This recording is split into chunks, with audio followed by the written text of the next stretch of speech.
selamat datang di podcast kita yang paling asik sedunia. Di episode kali ini kita akan bahas topik super penting, yaitu teori penetapan harga dan penggunaan input. Selain itu, kita juga punya tamu spesial nih, Vidya, yang ngerti banget soal ini. Hai Vid. Hai teman-teman, aku Vidya siap menggubrak dunia podcast dengan bahasan seru tentang teori penetapan harga dan penggunaan input. Let's do this! Mantap Vid, gak usah lama-lama lagi, langsung aja kita gas. Kau tahu gak Vid, zaman sekarang nih, semua harga butuh uang kan?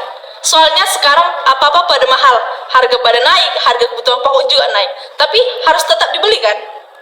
Iya bener banget nih, kebutuhan zaman sekarang harganya memang mahal-mahal, pokoknya semua perlu duit. Iya kan, tapi kau tahu nggak kenapa bisa gitu? Banyak faktor sih Mel yang bisa buat harga pada naik semua. Misalnya nih yang pertama, biaya produksi untuk bahan baku, tenaga kerja, dan biaya operasional lainnya. Selain itu ada juga nih faktor lainnya seperti permintaan pasar, tingkat persaingan, dan tingkat inflasi. Oh gitu ya, kompleks juga ya. Ngomong-ngomong soal harga nih, harga itu apa sih artinya? Selama ini kata harga itu familiar banget dah di kuping kita. Tapi arti harga itu apa sih? Itu gampang banget Mel. Jadi harga itu suatu pengeluaran yang harus kita keluarkan untuk mendapatkan produk yang kita inginkan untuk kebutuhan hidup kita lah Mel. Oh jadi gitu ya. Jadi itu arti harga ya. Terus gimana ya cara perusahaan menetapkan harga di pasaran? Karena harga kadang-kadang berubah-ubah kan. Iya sih Mel, jadi agak mood juga nengok harga barang. Kadang-kadang kalau dilihat banyak perusahaan yang kesulitan juga menetapkan harga karena penetapan harga bukan wewenang mutlak bagi perusahaan. Jadi sebelum menetapkan harga, perusahaan perlu melakukan tahap-tahap dalam menetapkan harga. Tahap-tahap apa aja, Pit? Yang pertama tuh, perusahaan harus mengestimasi terlebih dahulu untuk permintaan barang. Pengestimasian ini yang akan memudahkan perusahaan dalam melakukan penetapan harga terhadap permintaan barang yang ada dibandingkan dengan permintaan barang lalu. Lalu? Di tahap kedua ini, perusahaan harus mengetahui terlebih dahulu reaksi dalam persaingan. Nah, jadi ketika perusahaan melakukan kebijakan, perusahaan harus mempertimbangkan kondisi persaingan barang yang terdapat di pasar, serta sumber-sumber penyebab lainnya, seperti barang substitusi atau barang pengganti. Pada tahap ketiga, perusahaan harus memperhatikan barang lain yang dihasilkan oleh perusahaan lain yang sama-sama menginginkan uang konsumen. Jadi maksudnya perusahaan harus bersaing dan berusaha menjadi unggul dengan melakukan promosi serta bersaing melalui non-harga, seperti bersaing lewat rasa, kualitas, kuantitas, dan sebagainya. Wah, keren juga ya, Fit. Itu aja, Fit. Enggak dong, Mel. Ada satu lagi nih. Pada tahap keempat, perusahaan harus melakukan strategi harga.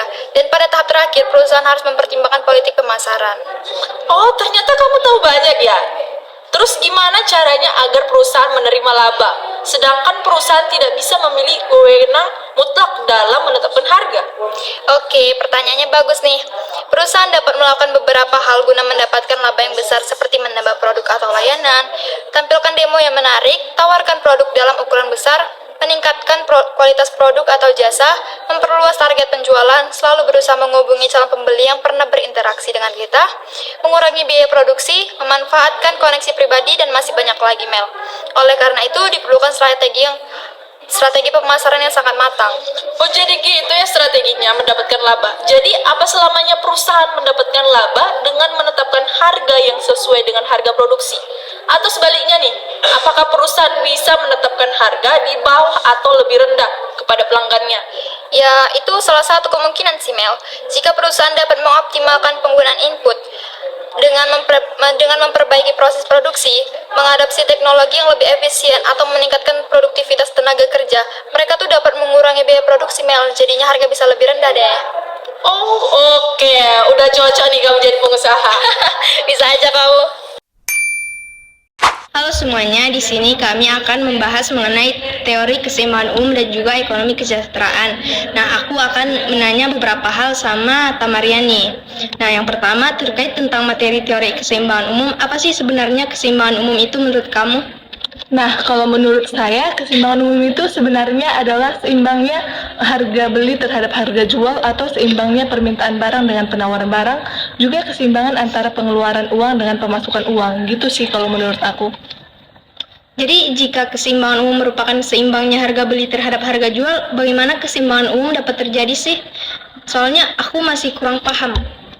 Nih biar aku kasih tahu, sebenarnya keseimbangan umum itu terjadi apabila pasar uang dan pasar barang berada dalam keseimbangan secara bersama-sama, dan keseimbangan tersebut diperoleh keseimbangan pendapatan nasional dan keseimbangan tingkat bunga. Kondisi ini disebut terjadinya keseimbangan umum. Lantas, apa saja sih faktor-faktor yang mempengaruhi ketika sebuah pasar dapat mencapai keseimbangan umum? Sebenarnya ada beberapa faktor sih yang dapat mencapai keseimbangan umum tersebut. Di antaranya seperti tersedianya barang sesuai dengan yang diminta, persediaan barang sesuai penawaran pembeli, keseimbangan permintaan dan tingkat ketersediaan, juga adanya kesamaan jumlah penawaran produsen dan permintaan konsumen. Oh, jadi gitu. Nah, apabila keseimbangan umum dipengaruhi oleh faktor-faktor tersebut, sebenarnya apa aja yang menjadi alasan mengapa keseimbangan umum diperlukan dalam analisis pasar? Coba jelasin dong. Keseimbangan umum yang terjadi pada market sangat penting karena guna mendapatkan kurva permintaan penawaran berjalan dengan normal. Jika tidak terjadi keseimbangan, maka kurva yang ada pun tidak seimbang. Harga dan permintaan pasar bisa menjadi terlalu naik atau menurun drastis. Seperti itu sih. Oh, oke, baik. Jadi berarti agar harga dan permintaan tidak terlalu naik dan tidak menurun drastis, maka diperlukan keseimbangan umum. Baik, selanjutnya yuk kita bahas materi tentang ekonomi kesejahteraan. Di dalam teori ekonomi kesejahteraan itu kan ada namanya surplus konsumen dan surplus produsen. Artinya, arti keduanya apa sih? Nah, kalau menurut aku, surplus konsumen itu merupakan selisih antara nilai yang dibayar oleh konsumen, yaitu nilai pasar, dan manfaat total yang diperoleh konsumen. Sedangkan surplus produsen, yaitu saat produsen menjual pada harga dan kuantitas keseimbangan. Jadi, kenapa bisa semua industri yang bersangkutan memperoleh surplus? Nah, hal ini dapat terjadi karena konsumen memperoleh lebih banyak nilai manfaat daripada nilai yang ia bayar, yang merupakan akibat berlakunya hukum nilai guna marginal yang menurun.